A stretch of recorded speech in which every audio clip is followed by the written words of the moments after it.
Hello दोस्तों, कैसे हैं आप सब। चलिए शुरू करते हैं। आज हम करने वाले हैं मोस्ट इम्पोर्टेंट क्वेश्चन, आईटीसी का एक बहुत ही ज्यादा अच्छा क्वेश्चन।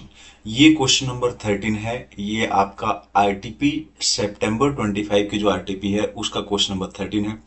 ये कई कारण से इंपॉर्टेंट है क्वेश्चन सितंबर 25 के लिए, क्योंकि एक तो सितंबर 25 के लिए आईटीसी की जो अमेंडमेंट है वो भी इसके अंदर है, 25 के अंदर कुछ अमेंडमेंट थी वो भी इसके अंदर है।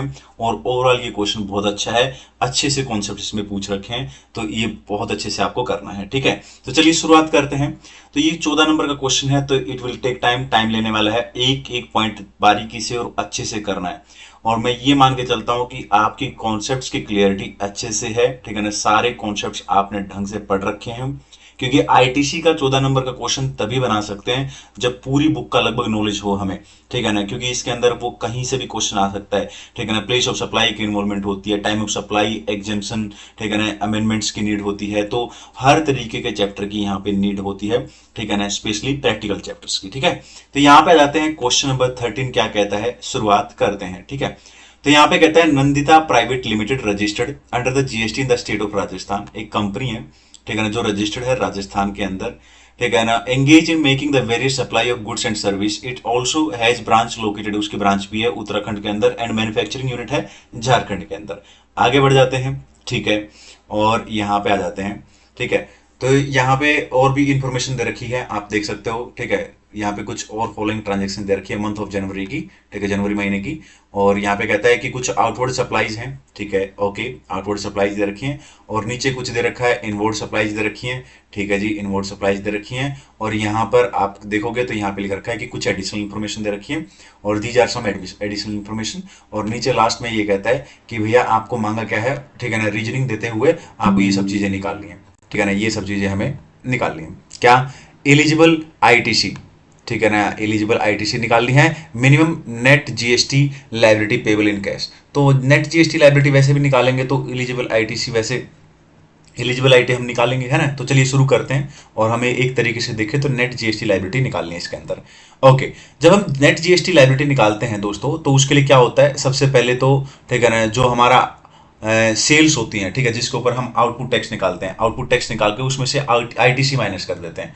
ठीक है ना, तो नेट आईटीसी माइनस कर देते हैं, जो भी बचता है वो आ जाता है। ठीक है, तो अब सवाल ये है कि एक तो हमें आईटीसी निकालना है इसके अंदर। ठीक है ना, और दूसरा क्या है, हमें इसके अंदर ठीक है ना टैक्स निकालना है, जीएसटी टैक्स निकालना है, टैक्स पेबल यानी आउटपुट टैक्स निकालना है। अब आउटपुट टैक्स निकालता है, ठीक है ना, आउटवर्ड सप्लाई से ही आउटपुट टैक्स निकलता है। ठीक है, तो ये तो बात आपको पता ही होगी। ठीक है, तो यहाँ पे ये एक तरीके से आपकी सेल्स दे रखी है, यानी जीएसटी पेबल यानी आउटपुट टैक्स निकाल रहे हैं हम इससे। तो चलिए शुरू करते हैं आउटपुट टैक्स निकालना। तो सबसे पहला पॉइंट दे रखा है, ठीक है, और आंसर शुरू कर रहे हैं हम लोग। ठीक है, तो आंसर हम लोग यहाँ से इस मैंने आंसर भी दे रखा आगे। ठीक है, तो यहाँ पे आप देखेंगे तो यहाँ से आंसर है इसका। ठीक है, ये वाले क्वेश्चंस इसमें वैसे आगे हैं। ठीक है, तो इसकी नीड नहीं है। यहाँ तक क्वेश्चन नंबर 13 के बाद, ठीक है ना, यहाँ से मैंने इसका आंसर शुरू कर रखा है, ये आंसर। ठीक है, तो क्वेश्चन नंबर 13 का आंसर यहाँ से शुरू हो जाएगा। तो हम लोग क्या निकाल रहे हैं, आउटपुट टैक्स निकाल रहे हैं। आउटपुट टैक्स निकालेंगे तो सबसे पहले पर्टिकुलर, पर्टिकुलर के बाद अमाउंट, अमाउंट के बाद सीजीएसटी, एसजीएसटी और आईजीएसटी के कॉलम बना लेंगे।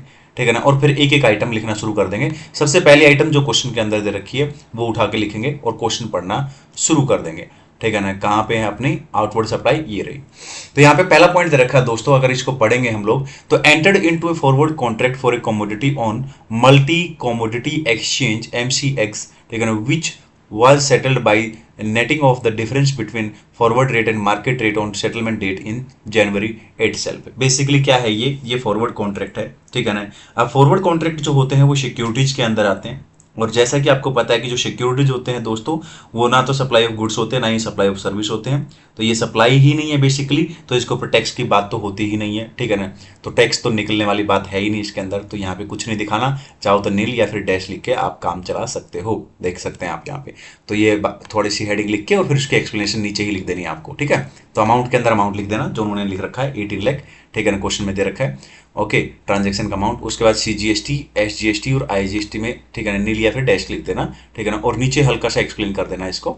ठीक है ना, ब्रैकेट डाल के नीचे एक्सप्लेन कर देना साथ साथ में, बाद में नोट मत लिखना, उसमें दिक्कत होती है। ठीक है, तो यहाँ पे साथ साथ में डाल देना कि भैया ये सिक्योरिटीज है, और सिक्योरिटी ना तो सप्लाई ऑफ गुड्स है ना ही सप्लाई ऑफ सर्विस है। तो सप्लाई ऑफ गुड्स और सप्लाई ऑफ सर्विस नहीं है, मतलब सप्लाई ही नहीं है, तो फिर टैक्स की तो बात नहीं होती। एक एक एक एक, एक लाइन में भी एक्सप्लेन करोगे तो काफी, इतना बड़ा लिखने की जरूरत नहीं होती है। तो पहला पॉइंट क्लियर हो गया होगा। ऐसे ही हम अब आ जाते हैं दूसरे पॉइंट के ऊपर और एक एक पॉइंट बारीकी से कर रहे हैं हम लोग।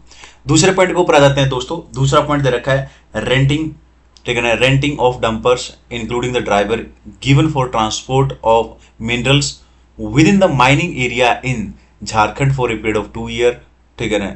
ओके, और उसके बाद ये क्या कह रहा है कि देखो रेंट पे दिया है डंपर्स जिसमें ड्राइवर भी इंक्लूड है, ठीक है ना, मतलब ड्राइवर भी साथ में दे रहे हैं बेसिकली, ठीक है। तो रेंटिंग ऑफ डंपर्स तो ये तो टैक्सेबल हो जाएगा, ठीक है ना, और टैक्सेबल हो जाएगा तो कहाँ पे है, जैसा कि आप देख सकते हो ये हो जाएगा आपका प्लेस ऑफ सप्लाई के हिसाब से ये इंटरस्टेट सप्लाई हो जाएगा, ठीक है ना। इंटरस्टेट सप्लाई क्यों हो जाएगा, ठीक है ना, क्योंकि लोस और पोस्ट डिफरेंट स्टेट में है इसलिए, ठीक है ना। तो ये इंटरस्टेट हो जाएगा आपका, और इंटरस्टेट हो जाएगा तो IGST लग जाएगा।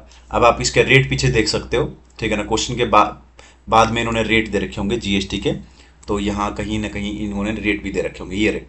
तो यहाँ पे एक पॉइंट के अंदर इन्होंने रेट ले रखे हैं GST के, CGST, SGST और IGST। All the outward and inward supply सभी के ऊपर यही रेट लगाने हैं, 9%, 9% और 18%। तो क्योंकि ये इंटरस्टेट है तो 18% लग जाएगा क्योंकि IGST लगेगा, ठीक है।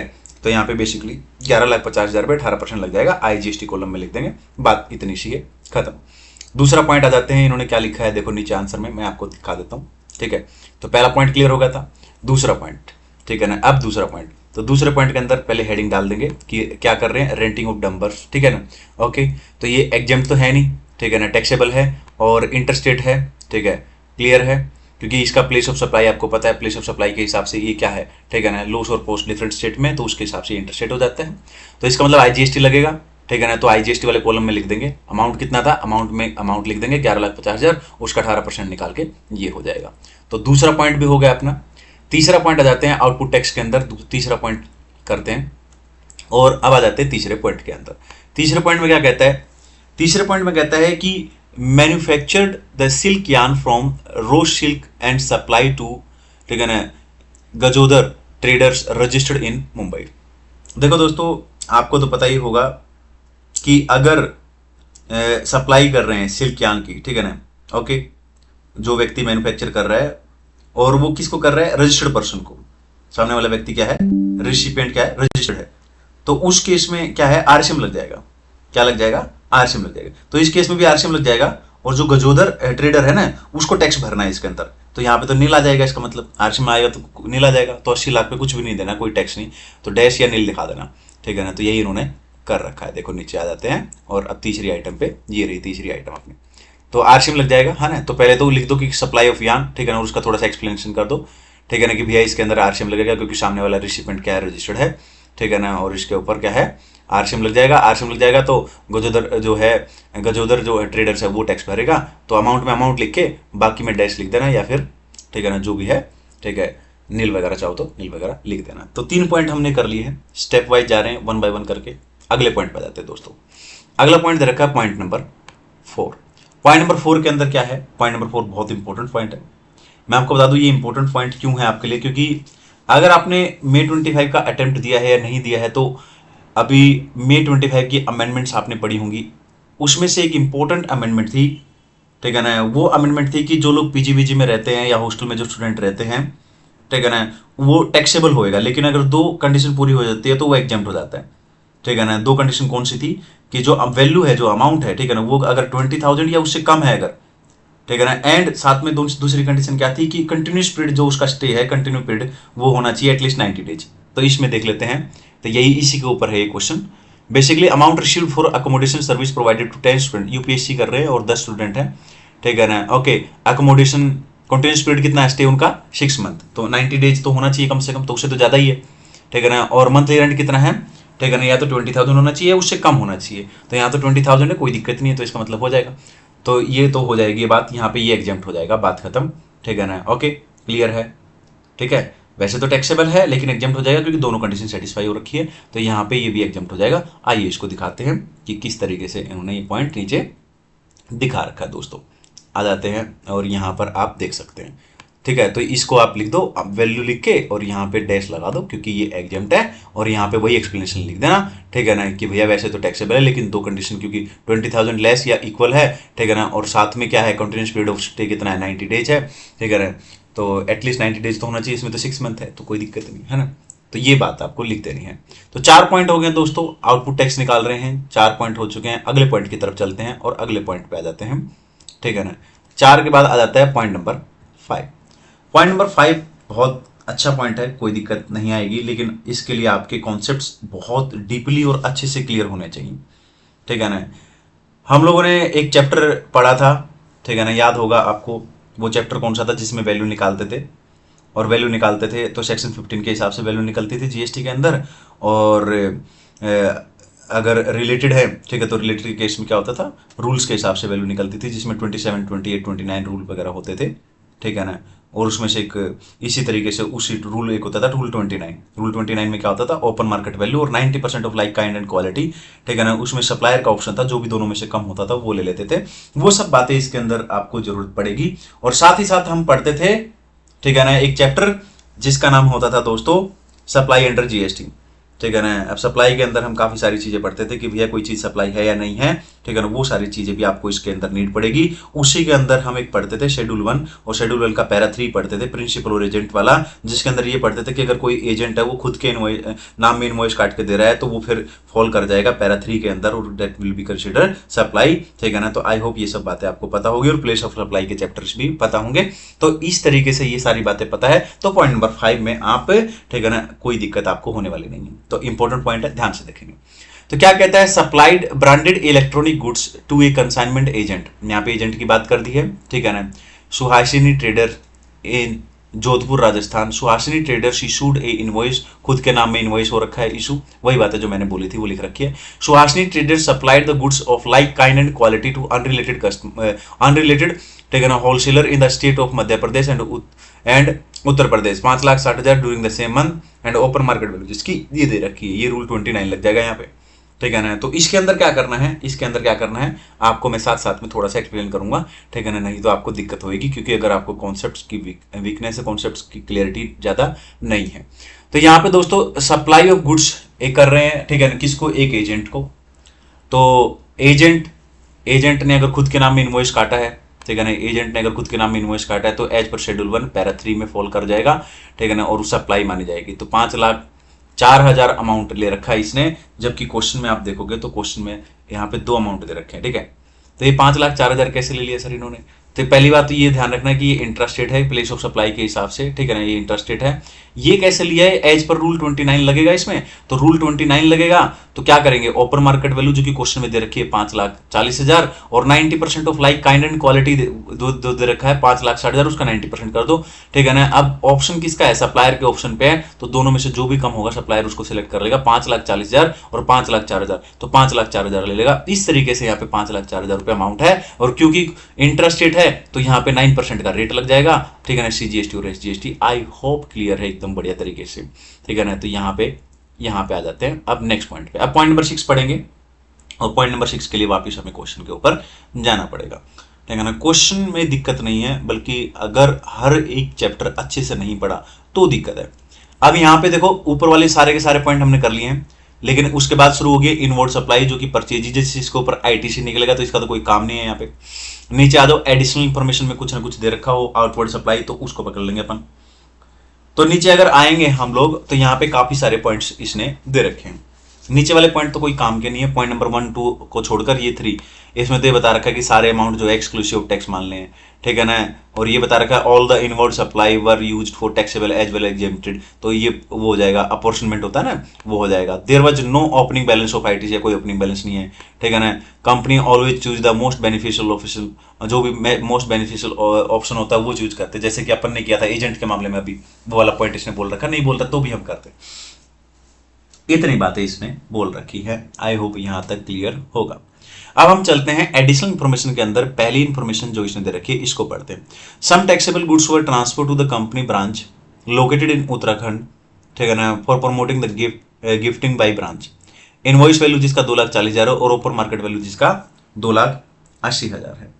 तो इस केस में क्या है, ठीक है ना, इस केस में पहली बात तो ये क्या हो जाएगा, ठीक है ना, इंटरेस्ट रेट हो जाएगा, ना कि इंटरेस्ट रेट होएगा, ठीक है ना।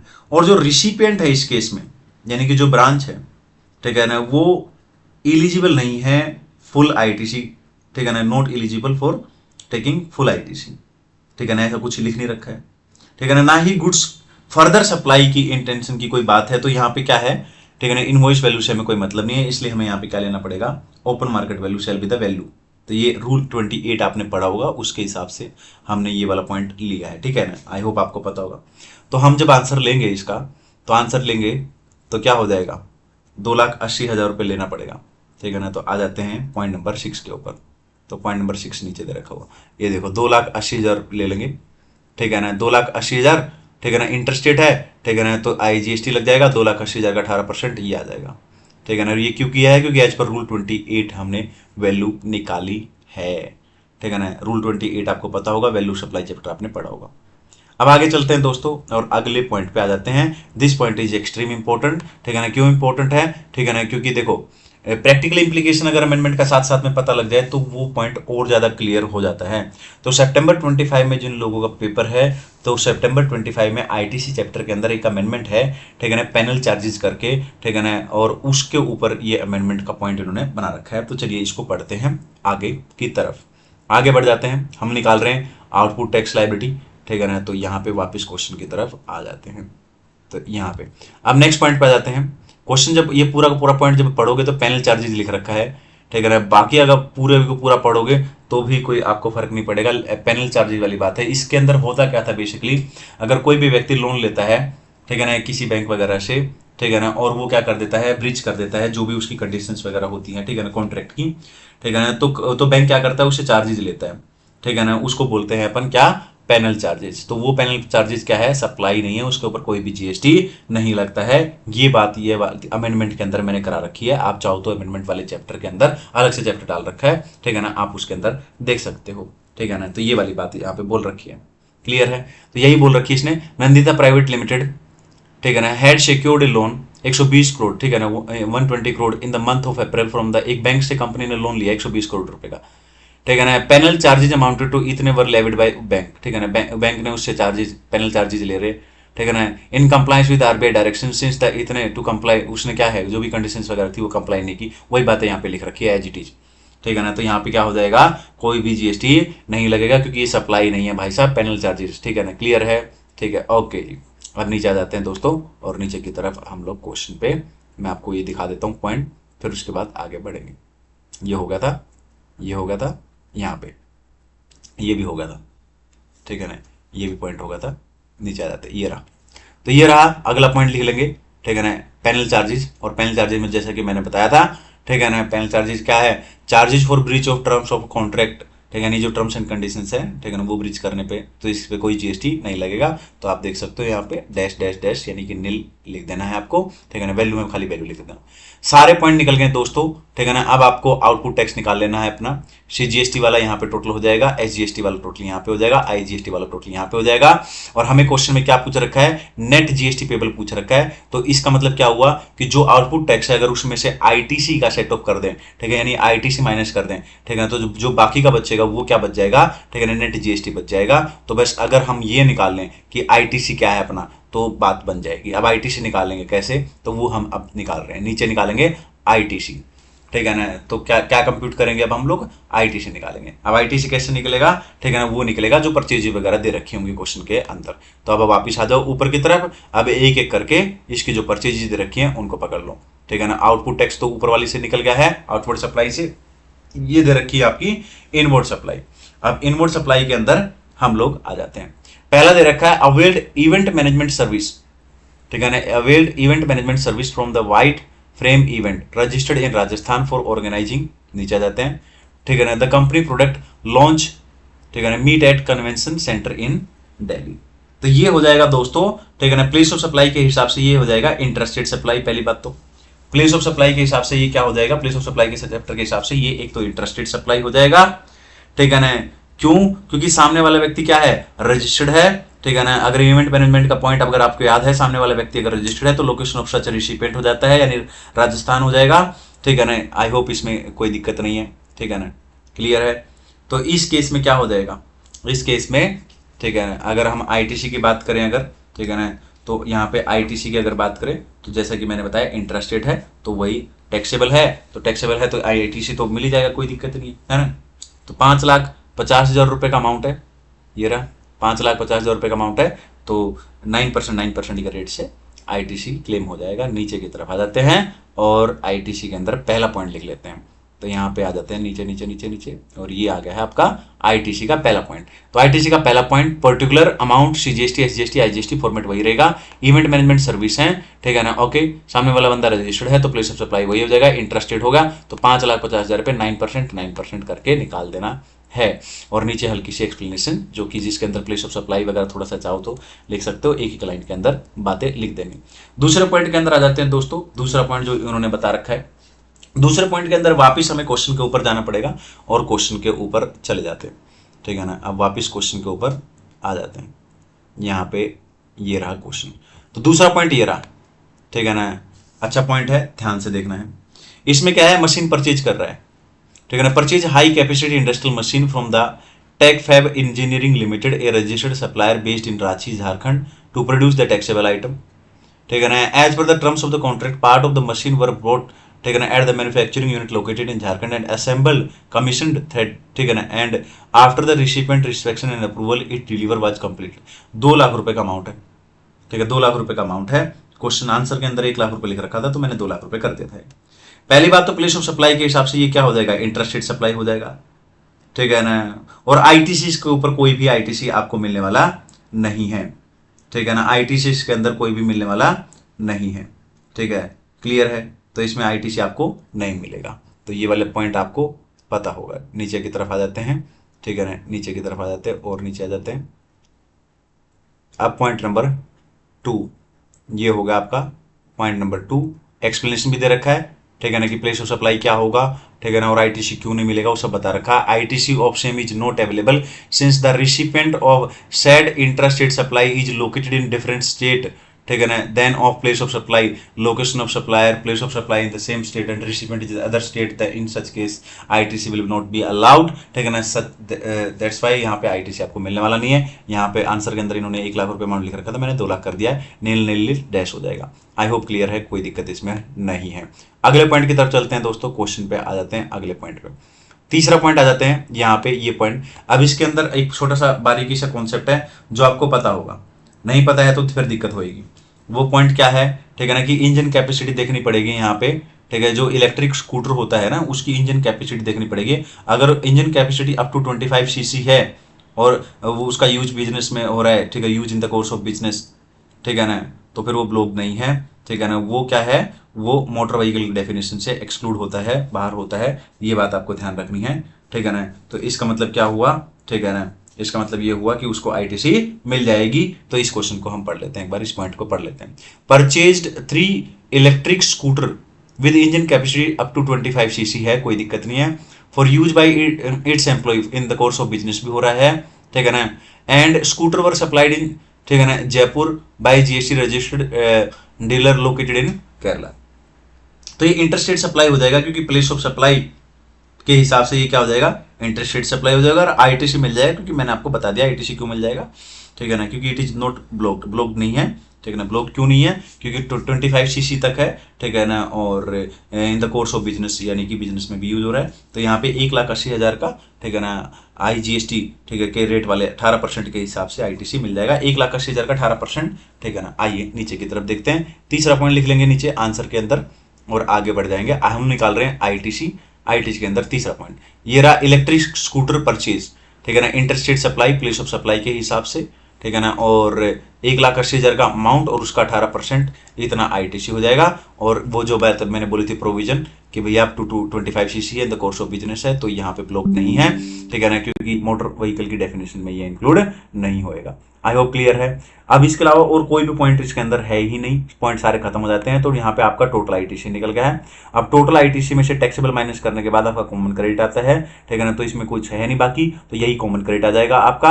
अब कॉमन क्रेडिट में से क्या करते हैं, एग्जेम्प्ट माइनस करते हैं, ठीक है ना। एग्जेम्प्ट माइनस करने के बाद जो आता है उसको बोलते हैं इलिजिबल आईटीसी। ये बातें आपको पता होगी दोस्तों, नहीं पता तो फिर दिक्कत होगी, ठीक है ना। तो यहाँ पे एग्जेम्प्ट कैसे निकालेंगे, एग्जेम्प्ट निकालने का फॉर्मूला होता है, ठीक है ना, common credit multiply by exempt turnover divided by total turnover. ये भी बात आपको पता होगी। तो यहाँ पे कॉमन क्रेडिट कितना हो जाएगा, 49,500 multiply by exam turnover divided by total turnover. Exam turnover कैसे निकालते हैं और टोटल टर्नओवर कैसे निकालते हैं ये भी आईटीसी चैप्टर के अंदर दे रखा है, आपको पता होगा। तो यहाँ पे एग्जाम टर्नओवर निकाल रखा है और यहाँ पे टोटल टर्नओवर निकाल रखा है, ठीक है, मैंने साथ में आंसर दे रखा है, ठीक है। तो एग्जाम टर्नओवर टोटल टर्नओवर निकाल लिया, पहले वाले कैसे निकला 49,500 multiply by exam turnover divided by total turnover, ये निकल गया, दूसरे का ये निकल गया इसके हिसाब से, और तीसरे का इसके हिसाब से ये निकल गया, ठीक है ना। तो इसमें से ये तीनों माइनस करके ये जो आया ये एलिजिबल आईटीसी आ गया, ये आउटपुट में से माइनस कर देंगे, ऊपर हमने आउटपुट निकाला था, ठीक है ना, यहाँ पे तो ये आउटपुट हो गया, इसमें से माइनस कर दिया ये, तो ये आ गया फाइनली आंसर। ये है पूरा क्वेश्चन 14 मार्क्स का, इस तरीके से हमें एग्जाम के अंदर करना है क्वेश्चन। आई होप क्लियर है। Very important question. एक मई 25 की अमेंडमेंट दे रखी है इसमें शानदार, सितंबर 25 की अमेंडमेंट दे रखी है शानदार, और साथ ही साथ, ठीक है ना, इसमें कई सारे ऐसे पॉइंट दे रखे हैं जो अच्छे हैं, डीपली अंडरस्टैंडिंग है तो ही आप उसको कर सकते हो।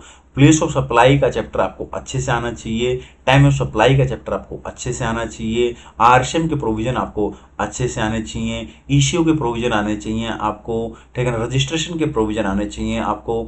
इस चैप्टर को करने के लिए ये चैप्टर आपको बेसिकली कुल मिला के सही बताऊं तो लगभग जो पहले 8 चैप्टर है ना, पहले 8 में से कम 7 चैप्टर करने के बाद आपको ये चैप्टर करना चाहिए, ठीक है ना। जैसा कि आपको पता है value of supply, place of supply, time of supply, ठीक है, चार्ज ऑफ जीएसटी के अंदर जैसे कि आरसीएम होगा, ठीक है ना, ओके, ईसीयू हो गया, ईसीयू वाला कॉन्सेप्ट हो गया, ठीक है ना, और कंपोजिशन लेवी वाले पॉइंट्स हो गए, वो सारे पढ़ने के बाद, ठीक है ना, इसके अलावा सप्लाई का चैप्टर है वो पढ़ लो, उसके बाद, ठीक है ना, रजिस्ट्रेशन का चैप्टर है वो पढ़ लो। ये सारे के सारे चैप्टर आपको पढ़ने के बाद, ठीक है, तब जाके ये चैप्टर करना चाहिए। कुछ लोग इसको पहले ही लेके बैठ जाते हैं तो इतनी अच्छे से नहीं होएगा।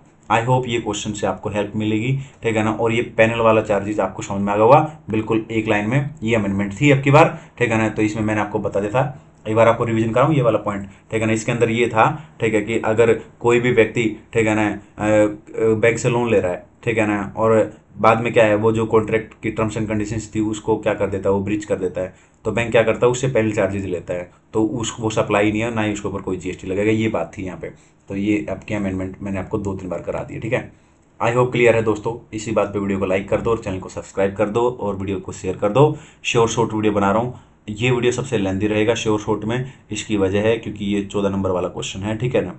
तो आज के लिए इतना ही, मिलते हैं नए शॉर्ट वीडियो के साथ। प्लेलिस्ट बना रखी है मैंने, सीरीज चला रखी है। मेरा टारगेट है कि कम से कम 150 क्वेश्चन पूरी बुक के, पूरे आईटीसी के मैक्सिमम क्वेश्चन जो 150 क्वेश्चन एटलीस्ट मैं आपको सितंबर 25 के एग्जाम से पहले आपको प्रोवाइड कर दूं, ठीक है ना। कोशिश कर रहा हूँ कि डेली एक वीडियो आपको प्रोवाइड कर दूं, जिससे कि वे क्वेश्चन अगर आप करते हो तो उसमें से बहुत कुछ आपके पेपर में देखने को मिलेगा। आज के लिए इतना ही, थैंक यू।